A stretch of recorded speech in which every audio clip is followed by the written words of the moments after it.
आज मैं कक्षा चौथी को उनकी पाठ्य पुस्तिका रिमझिम 4 का 12वां पाठ पढ़ाने जा रही हूँ, जिसका शीर्षक है सुनीता की पहिया कुर्सी। बच्चों, ये एक कहानी है और कहानीकार का नाम यहाँ अज्ञात है। ये कहानी सुनीता नाम की एक दिव्यांग बच्ची की है।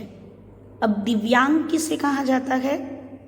जो कि जिसके शरीर का कोई एक अंग काम न कर रहा हो और उसी वजह से उसको दिव्यांग कहा जाता है, जिसे आप आम हिंदी की बोलचाल की भाषा में आप कहते हैं अपाहिज या अपंग। परंतु आजकल हम ऐसे इंसानों को अपाहिज या अपंग कहकर उनके भावनाओं को ठेस नहीं पहुंचाते, उनकी भावनाओं को, बल्कि हमने उनको एक बहुत ही अच्छा सा नाम दिया है, दिव्यांग। ठीक है, जिसके अंग दिव्य हैं, डिवाइन है। ठीक है, तो ऐसी ही एक बच्ची है सुनीता। आइए चलिए हम ज़रा उसकी कहानी को पढ़ते हैं, जानते हैं उसके बारे में कि वो दिव्यांग होते हुए भी किसी से भी कम नहीं है और वो इतनी आत्मविश्वास से भरी हुई एक लड़की है कि अपने आप को वो दूसरे बच्चों से कभी भी कम नहीं समझना चाहती। इतना आत्मविश्वास उसके अंदर है। तो कहानी का नाम है सुनीता की पहिया कुर्सी। सुनीता सुबह 7 बजे सोकर उठी। कुछ देर तो वह अपने बिस्तर पर ही बैठी रही। यानी सुनीता सुबह जल्दी उठी, सुबह 7 बजे उठ गई सोकर। कुछ देर वो अपने बिस्तर पर ही बैठी रही, क्योंकि वो कुछ सोच रही थी। वह सोच रही थी कि आज उसे क्या क्या काम करने हैं। यानी सुबह उठते ही वह अपनी दिनलिपि यानी तालिका बना रही थी, जॉट डाउन कर रही थी कि आज उसे सुबह उठकर सारा दिन क्या क्या काम करना है, क्या क्या ज़रूरी काम है उसके। उसे याद आया कि आज तो बाज़ार जाना है। ठीक है, तो उसे क्या याद आया कि आज उसको बाज़ार जाना है। सोचते ही उसकी आंखों में चमक आ गई। ठीक है, बाज़ार जाने की बात जैसे ही उसके दिमाग में आई, ये बात सोचते ही उसे बहुत अच्छा लगा, उसकी आंखें चमक उठी। सुनीता आज पहली बार अकेले बाज़ार जाने वाली थी, इसीलिए वो खुशी से उसकी आंखें चमक रही थी, क्योंकि आज वो पहली बार अकेले बाज़ार जाने वाली थी। बाज़ार यानी मार्केट। उसने अपनी टांगों को हाथ से पकड़कर खींचा। उसकी टांगों में जान नहीं थी।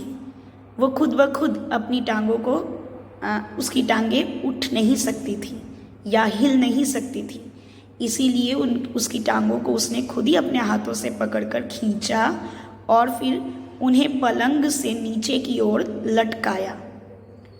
ठीक है, फिर पलंग का सहारा लेती हुई वो अपनी पहिया कुर्सी तक बढ़ी, यानी आगे बढ़ी। पलंग को पकड़े पकड़े पलंग का सहारा लेती हुई वो अपने व्हील चेयर यानी पहिया कुर्सी तक बढ़ गई। सुनीता चलने फिरने के लिए पहिया कुर्सी की मदद लेती है। आज वह सभी काम फुर्ती से निपटाना चाहती है, यानी बहुत ही फुर्ती के साथ, जल्दी जल्दी, तेजी से। हालांकि कपड़े बदलना, जूते पहनना आदि उसके लिए कठिन काम है।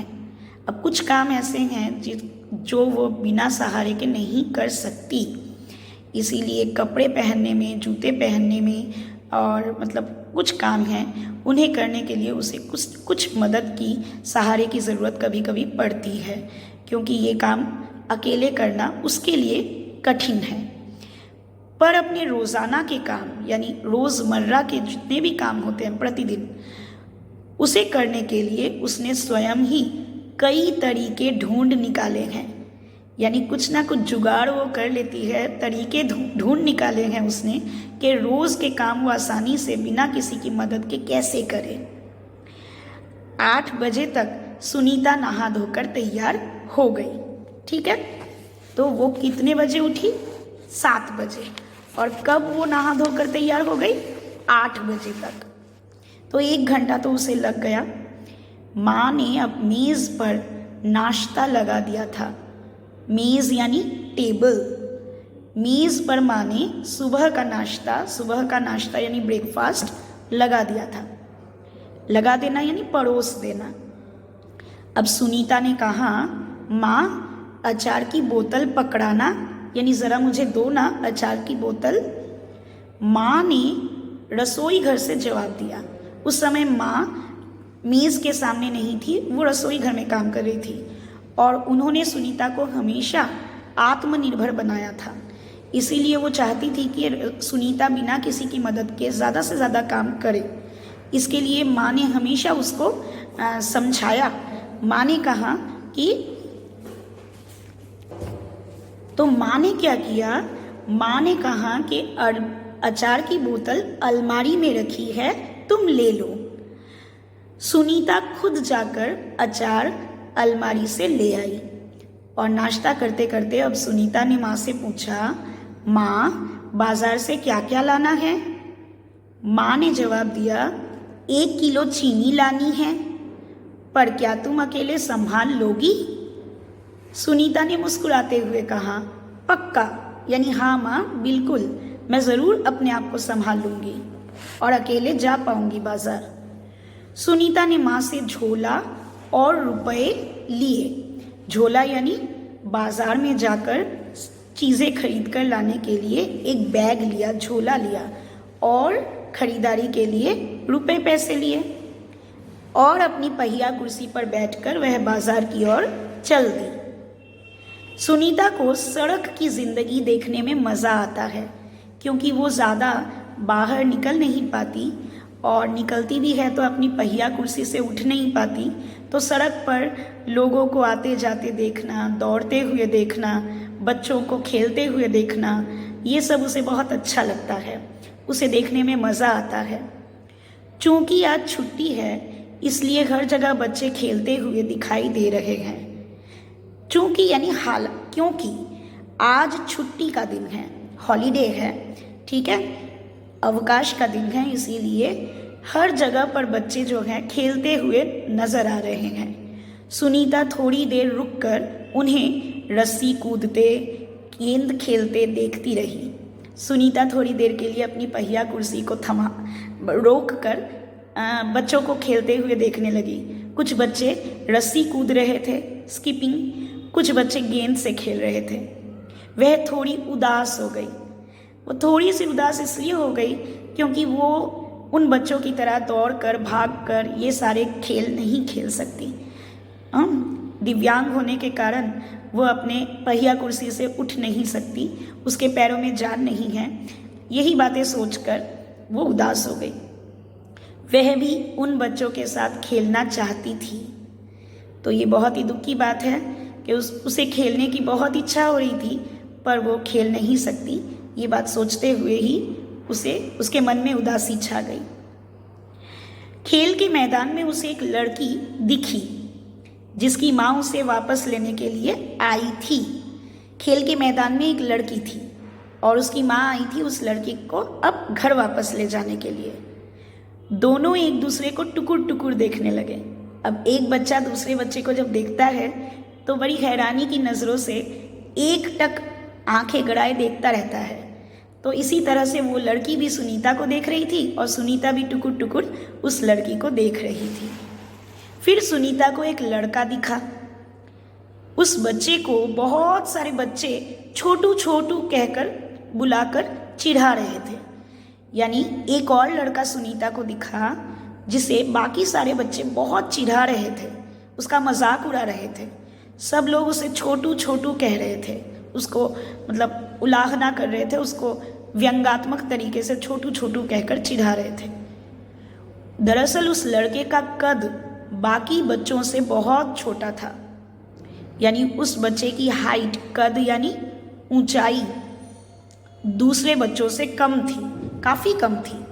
तो सुनीता को ये सब बिल्कुल अच्छा नहीं लगा, क्योंकि सुनीता जानती थी कि किसी इंसान या किसी भी चीज़ में अगर कोई कमी है और उस कमी को लेकर अगर कोई और दूसरा उसका मजाक उड़ा रहा है तो ये बिल्कुल भी अच्छा व्यवहार नहीं है, ये अच्छी आदत नहीं है।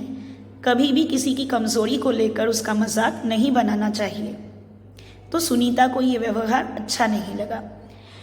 रास्ते में कई लोग सुनीता को देखकर मुस्कुराए, जबकि वो उन्हें जानती तक नहीं थी।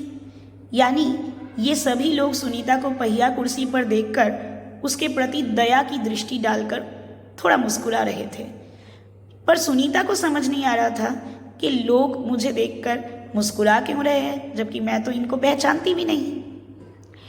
पहले तो वो मन ही मन खुश हुई, परंतु फिर सोचने लगी, ये सब लोग मेरी तरफ भला इस तरह क्यों देख रहे हैं। अब सुनीता पहिया कुर्सी पर थी और वो अपने पैरों पर चल नहीं सकती, इसीलिए दया की दृष्टि से सभी लोग उसकी तरफ बड़ी हैरानी से देख रहे थे। पहले उसे लगा कि सब लोग मुझे देखकर हंस रहे हैं, अच्छी बात है।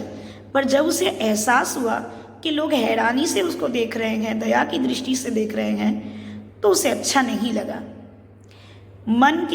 खेल के मैदान वाली छोटी सी लड़की सुनीता को दोबारा एक कपड़े के दुकान के सामने खड़ी मिली। यानी खेल के मैदान में जो छोटी सी लड़की उसको टुकुर टुकुर देख रही थी, जिसकी माँ उसे लेने आई थी, वही लड़की फिर से कपड़े की दुकान के सामने खड़ी मिली। उसकी माँ कुछ कपड़े देख रही थी, ठीक है, मोल भाव कर रही थी। उस लड़की ने सुनीता से पूछा, तुम्हारे पास ये अजीब सी चीज़ क्या है? यानी तुम जिस पर बैठी हो वो अजीब सी चीज़ क्या है? यानी वो लड़की सुनीता के पहिया कुर्सी के बारे में पूछ रही थी। सुनीता बताने ही जा रही थी कि ये तो बस एक। सुनीता जवाब देने लगी, परंतु उस लड़की की माँ ने गुस्से में आकर लड़की को सुनीता से दूर हटा दिया। जब लड़की ने ऐसा सवाल सुनीता से पूछा तो लड़की की माँ गुस्सा हो गई और इसीलिए लड़की को दूर हटा दिया, ठीक है। पर सुनीता को समझ नहीं आया कि उसकी माँ ऐसा व्यवहार क्यों कर रही है उसके साथ। उसकी माँ ने, मतलब उस छोटी बच्ची का नाम फरीदा था। फरीदा की माँ ने फरीदा से कहा कि इस तरह का सवाल नहीं पूछना चाहिए फरीदा, अच्छा नहीं लगता। यानी ऐसे सवाल किसी से पूछना नहीं चाहिए, ये अच्छी बात नहीं है, किसी दूसरे को बुरा लग सकता है। सुनीता ने दुखी होकर कहा, मैं दूसरे बच्चों से अलग नहीं हूँ। यानी अगर मुझसे ऐसे सवाल पूछे भी जाए तो मैं बुरा नहीं मानूंगी, क्योंकि मैं दूसरे बच्चों से अलग थोड़ी हूँ। उसे फरीदा की माँ का व्यवहार समझ में नहीं आया। उसे ये समझ नहीं आया कि फरीदा की माँ ने उसे क्यों टोका और फरीदा के ऐसे सवाल पूछने पर क्यों गुस्सा हुई, क्यों फरीदा को दूर हटा दिया, क्यों ऐसा कहा कि ऐसे सवाल नहीं पूछने चाहिए। अंत में सुनीता बाजार पहुंच गई, ठीक है। दुकान में घुसने के लिए उसे सीढ़ियों पर चढ़ना था। अब दुकान जो है थोड़ी ऊंचाई पर था और चढ़ने के लिए सीढ़ियां बनी हुई थी। अब पहिया कुर्सी से तो सीढ़ियों पर चढ़ना मुश्किल है, उसके लिए ये कर पाना बहुत ही मुश्किल था। आसपास के सब लोग जल्दी में थे, यानी कोई भी उसकी मदद के लिए नहीं रुक रहा था, सब लोग जल्दी में थे, तो वो किससे मदद मांगती। किसी ने उसकी तरफ ध्यान ही नहीं दिया। अचानक जिस लड़के को सब बच्चे छोटू छोटू कहकर चिढ़ा रहे थे, वही लड़का सुनीता के सामने आकर खड़ा हो गया। उसने अपना परिचय दिया, मैं अमित हूँ, यानी मेरा नाम अमित है, क्या मैं तुम्हारी कुछ मदद करूँ? सुनीता ने भी अपना परिचय दिया, मेरा नाम सुनीता है। और सुनीता ने अब राहत की सांस ली, यानी उसको बहुत ही ज़्यादा राहत मिली कि अब चलो कोई तो आया है मेरी मदद के लिए। और वो मुस्कुराकर बोली, मेरे पहिया कुर्सी के पीछे के पैडल को पैर से ज़रा दबाओगे? यानी पीछे के पैडल को अगर पैर से दबाओगे तो कुर्सी ऊपर की तरफ उठने लगेगी और फिर तुम पहिए को लेकर सीढ़ी तक उठा सकते हो। अमित ने कहा, हाँ हाँ ज़रूर। कहते हुए अमित ने पहिया कुर्सी को टेढ़ा करके उसके अगले पहिए को पहली सीढ़ी पर रखा। अगला यानी पहले पहिए जो है, ठीक है, सामने की तरफ के 2 पहियों को पहली सीढ़ी पर रखा। फिर उसने पिछले पहियों को भी ऊपर चढ़ाया और इस तरह से सुनीता को दुकान तक चढ़ा दिया। सुनीता ने अमित को धन्यवाद दिया और कहा कि अब मैं दुकान तक खुद ही पहुंच सकती हूँ, यानी अब मुझे मदद की ज़रूरत नहीं, बाकी अब मैं दुकान में खुद ब खुद स्वयं चली जाऊंगी। अब दुकान में पहुंचकर सुनीता ने 1 किलो चीनी मांगी। दुकानदार उसे देखकर मुस्कुराया। चीनी की थैली, जब दुकानदार ने चीनी थैली में दे दिया तो चीनी की थैली पकड़ने के लिए सुनीता ने हाथ आगे बढ़ाया ही था कि दुकानदार ने थैली उसकी गोदी में रख दिया। यानी पहिया कुर्सी पर वो बैठी थी और उसी के लैप में, गोदी में वो चीनी की थैली उसने रख दिया।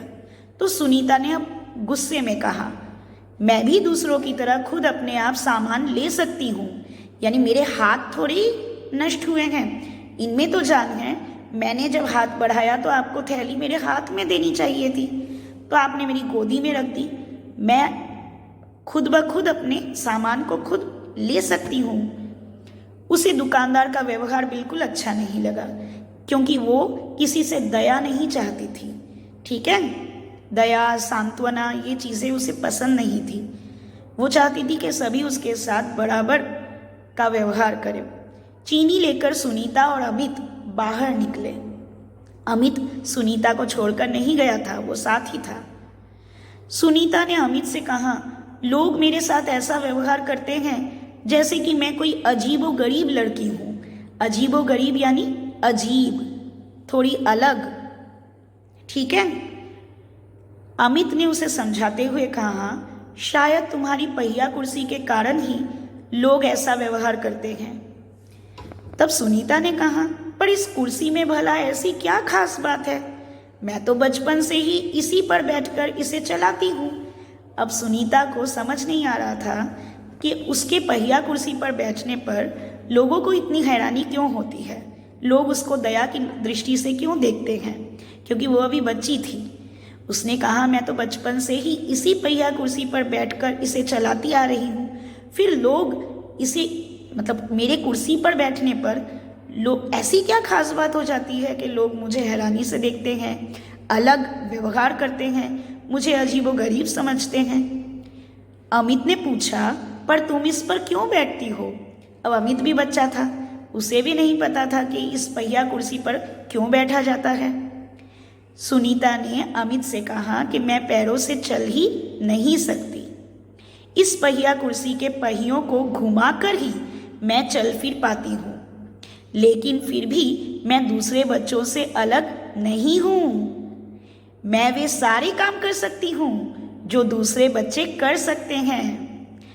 तो इस बात से सुनीता के अंदर का जो आत्मविश्वास, ठीक है, या उसके अंदर के हौसले का पता चलता है कि वो इस कितनी हौसलेमंद, कितनी आत्मविश्वास से भरी लड़की है। अमित ने अपना सिर ना में हिलाया और कहा, मैं भी वो सारे काम कर सकता हूँ जो दूसरे बच्चे कर सकते हैं, पर मैं भी दूसरे बच्चों से अलग हूँ। इसी तरह तुम भी दूसरे बच्चों से अलग हो।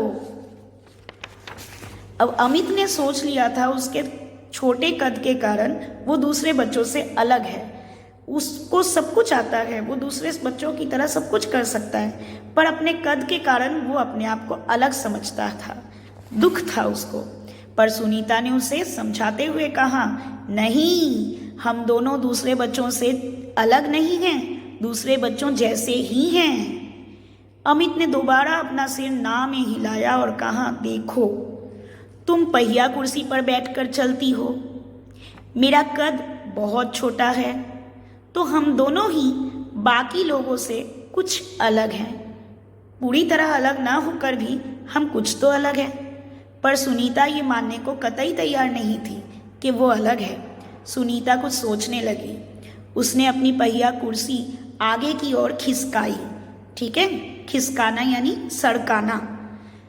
अमित भी उसके साथ साथ चलने लगा। सड़क पार करते समय सुनीता को फरीदा फिर से नजर आई। इस बार फरीदा ने उससे कोई सवाल नहीं पूछा और अमित ने क्या किया, वो झट से सुनीता की पहिया कुर्सी के पीछे चढ़ गया। पीछे भी एक जगह रहती है, उस पर चढ़ गया। फिर दोनों पहिया कुर्सी पर सवार होकर तेजी से सड़क पर आगे बढ़ने लगे। और फरीदा ने जब ऐसा देखा तो वो उसको भी मजा आया और वो भी उनके साथ साथ दौड़ने लगी। इस बार भी लोगों ने उन्हें घूरते हुए देखा। घूर घूर कर देखना मतलब ताकना। परंतु अब सुनीता को लोगों की बिल्कुल परवाह नहीं थी। तो बच्चों, आज इस कहानी से आप लोगों को यही शिक्षा मिलती है कि हमें दिव्यांग बच्चों का कभी मजाक नहीं उड़ाना चाहिए और उनको कभी भी सांत्वना देना या दया दिखाना भी नहीं चाहिए, क्योंकि ऐसे बच्चे बड़े ही खुदगर्ज होते हैं। वे आत्मविश्वास और हौसलों से भरे होते हैं। उनके आत्मविश्वास को और ज़्यादा बढ़ाना चाहिए, उनके हौसलों को और ज़्यादा मजबूत करना चाहिए, ना कि उनको दया दिखाकर उनकी कमज़ोरी का एहसास दिलाना चाहिए। तो अगर आपको मेरा ये वीडियो अच्छा लगा हो तो वीडियो को ज़रूर लाइक करना, मेरे चैनल को ज़रूर सब्सक्राइब करना।